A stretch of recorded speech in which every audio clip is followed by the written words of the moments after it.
Bonjour à tous ceux qui me regardent. J'ai longtemps hésité à transmettre ces messages parce que je ne les trouvais pas assez originaux et je pensais que mon mental avait trop interféré. Mais quand je les relis longtemps après, celui-ci que je vais vous donner ce soir date de plus d'1 an, je m'aperçois qu'ils apportent chacun un éclairage différent et complémentaire. Dans le fond, ils disent tous la même chose, ce qui est la marque de la vraie guidance ou de la guidance divine. Cependant, chacun d'eux comporte de petites différences. À vous de les trouver. Celui-ci commence par parler de l'univers et de l'élévation. Ensuite, j'ai quelques phrases d'encouragement pour moi, ce qui me fait bien plaisir. Puis, un petit mot de l'accompagnement par les anges du ciel, comme d'habitude, par les guides.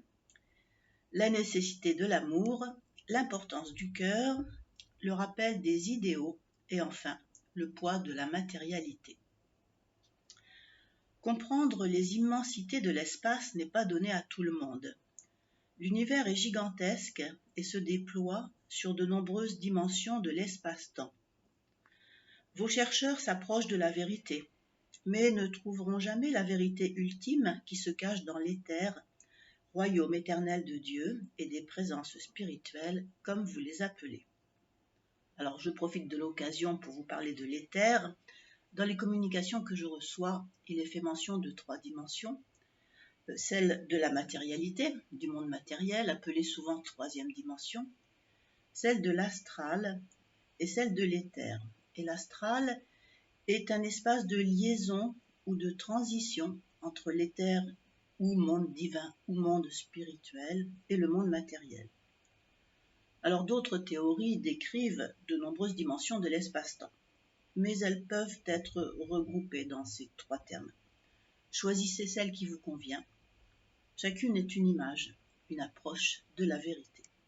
Alors je reprends le texte avec des encouragements pour moi. Béni sois-tu pour ton travail, donner envie aux autres d'entrer dans ces mondes de lumière et de pensée. Reste humble de cœur et tout te sera donné. Sois patiente avec beaucoup, ils ont besoin de temps pour intégrer la parole divine. Ils sont à l'écoute, mais préfèrent passer par des apprentissages concrets tels que tu les donnes dans tes vidéos. Continue avec ferveur, des grâces abondent sur toi. Tu es accompagnée de multiples façons, sois courageuse et forte, beaucoup te regardent et te scrutent, accomplis chaque jour la tâche qui est tienne, nous sommes tes meilleurs amis.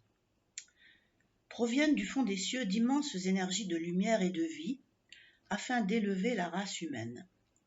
C'est le temps de l'élévation qui va apaiser les cœurs.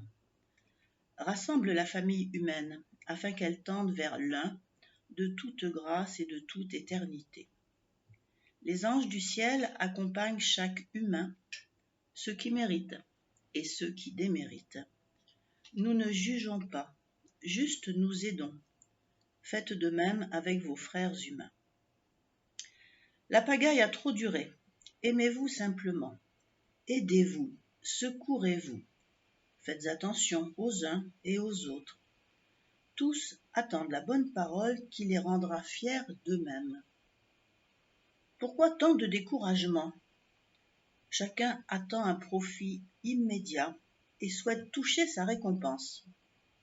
Le temps n'est plus aux récompenses et aux punitions pour faire avancer l'être humain. C'est de son cœur que doit partir l'application de ses intentions. Rappelez-vous vos idéaux. Les auriez-vous oubliés? La nature humaine est si fragile. Parfois elle hésite trop longtemps, parfois elle paresse, et souvent elle remet les choses au lendemain. Le poids de la matérialité attire vers le bas, au bord du gouffre de non-lumière. Les loups sont à l'affût de celui qui trébuche. Soyez constant dans vos efforts. Louable est le terme. Le Père attend de rassembler tous ses enfants. Aimez chaque jour toujours plus vos frères blessés par la vie. Ils ont besoin d'une âme charitable sur laquelle ils puissent se reposer. Soyez cette âme, soyez bénis et bénissez les autres.